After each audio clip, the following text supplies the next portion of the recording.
The Palestinian cause is a trickling genocide and a process of ethnic cleansing with the guise of removing human and civil liberties of the Palestinians, slow but relentlessly. In an interview with the Anadolu agency, Rafael Araya Masri said there are grounds to talk about state terrorism carried out by Israel in the ongoing airstrikes in Gaza, which have left at least 67 people dead, including 17 children, according to the Palestinian Health Ministry. It's not for nothing that the International Criminal Court, or the ICC, has launched an investigation against Israel for war crimes committed in the Gaza Strip, with its seamless bombings, but adding a factor that is not minor. The colonization of the Palestinian territories. Colonization is a war crime, Masri said. Tensions have been running high since last week after an Israeli court ordered the eviction of Palestinian families in the Sheikh Jarrah neighborhood of occupied East Jerusalem.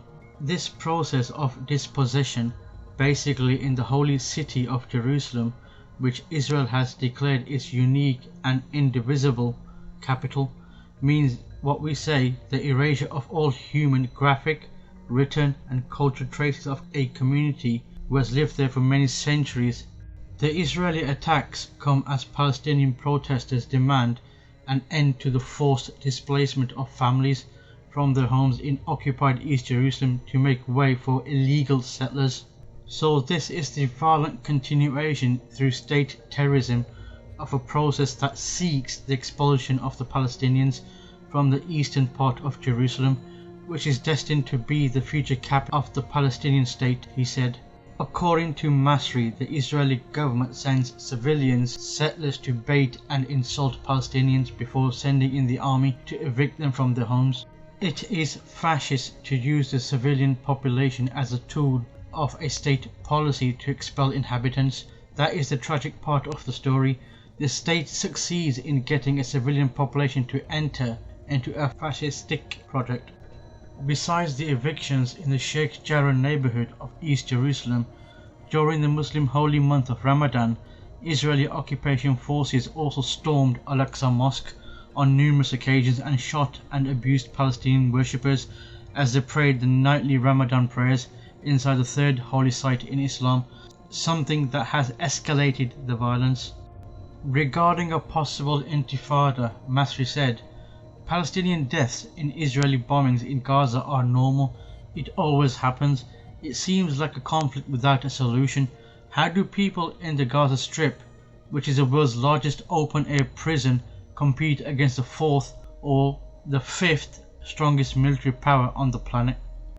Furthermore, with a state that has made military oppression the reason for invoking and provocation what they call the right to defend themselves and crush any protest or dissent, not only against Palestinians but also against Israeli citizens and organizations who denounce what is going on with the Palestinian people.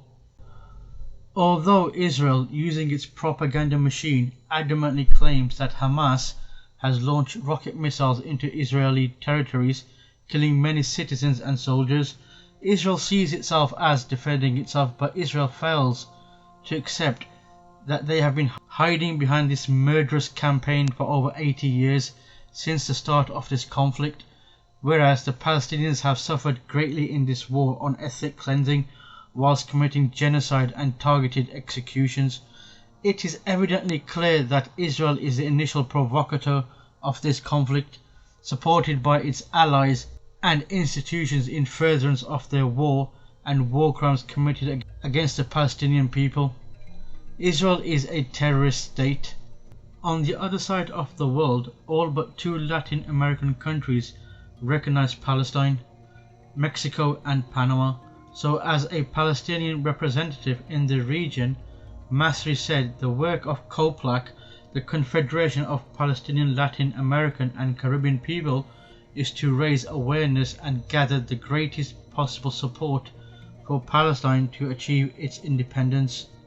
For example, I asked Mercosur to issue a statement and to suspend the prerogatives it has granted to Israel by signing a free trade agreement to put it on hold as a measure of pressure to stop the repression and bombings in the Palestinian territories. Furthermore, Israeli occupation forces deliberately targeted Palestinian journalists who have been reporting on attacks and violations against Jerusalem and worshippers in the courtyards of al-Aqsa Mosque. The Coalition for Women in Journalism, CFWIJ, has warned at least 10 journalists, 2 of whom are women, were injured during the incidents. In a statement, the CFWIJ said it is utterly dismayed by the deliberate and vicious attacks against journalists. During the past few days, many violations were committed against the press, with them being prevented from covering events in the occupied city of Jerusalem and the Sheikh Jarrah area. Palestine reporter Liwa Abu Armila suffered from tear gas inhalation while following the raids, while journalist Fatima al-Bakhri was also physically assaulted by the Israeli occupation forces. On 8th of May, occupation forces attacked journalists by spraying skunk water at them to damage their equipment. Reporter Maisa Abu Ghazali was among them.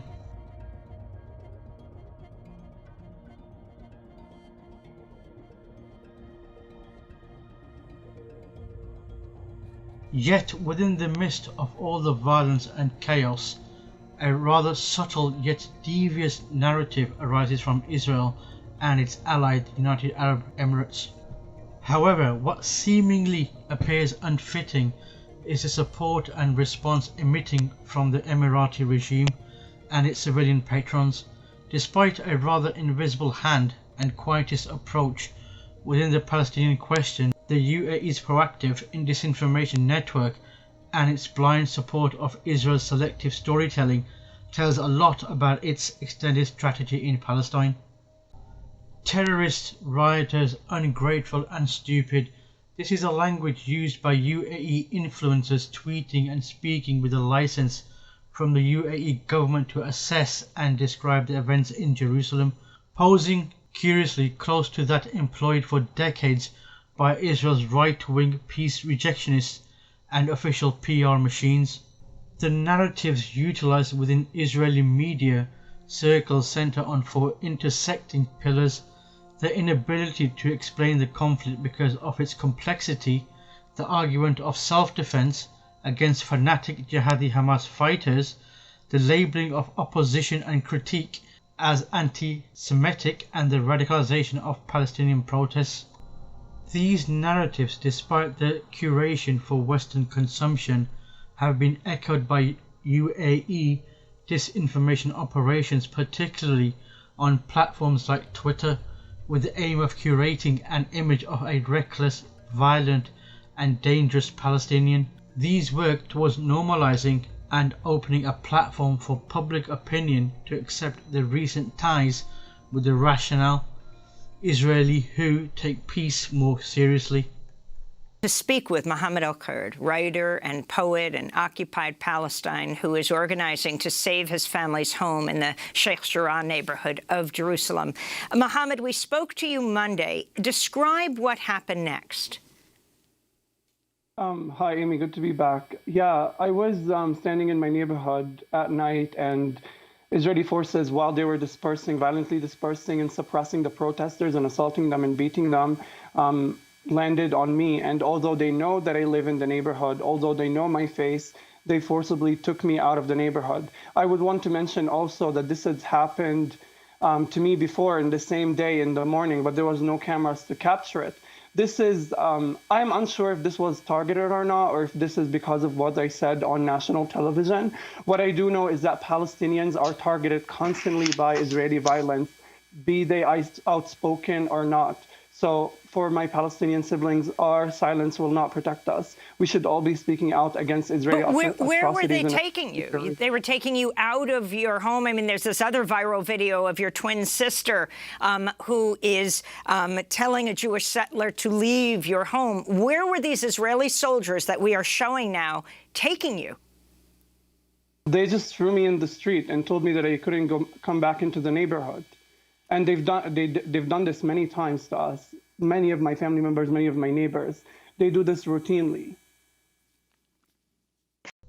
Many within the upper echelons of Abu Dhabi's political and religious streams have forged clear alliances between Israeli narratives dedicated to anti-Palestinian bigotry and anti-Hamas sentiments, reframing factors to serve Israel's cause at the expense of Palestinians.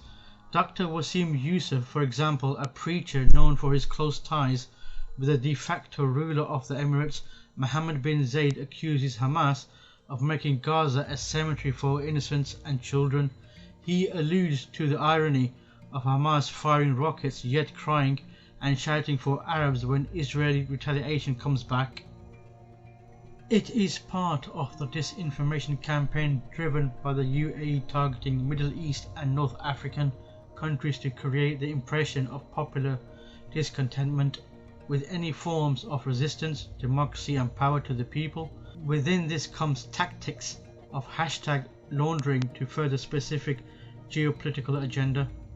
The recent Israeli instigated violence in Jerusalem thus provided a platform through which Abu Dhabi could once again ideologically use language to help present Palestinians as initiators of violence, mirroring the patterns within Western media outlets to obscure the Israeli origins of violence while implying a false parity of power within the Palestinian resistance, with Israeli vehemence framed as a response. One immediately receives an impression that if Palestinians had refrained from resisting, they would not have been attacked. One can thus clearly see the colonial undertones in this carefully crafted narrative.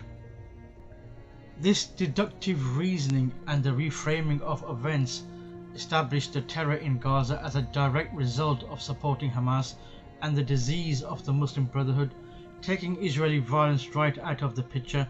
On the same ground is another Emirati influencer, Hassan Sajwani, cynically tweeting, "Why can't Palestinian protesters just vacate hashtag al-aqsa mosque and simply go home?" Emirati influencer Hamad al-Husseini similarly chose to reiterate the narrative set by @Israel Arabic's video, claiming protesters were in fact proxies for Hamas, stating, "May God protect the Temple Mount from the tempering of terrorism." The UAE proxies fail to understand the false narratives they are presenting and blurring the lines of truth and falsehood.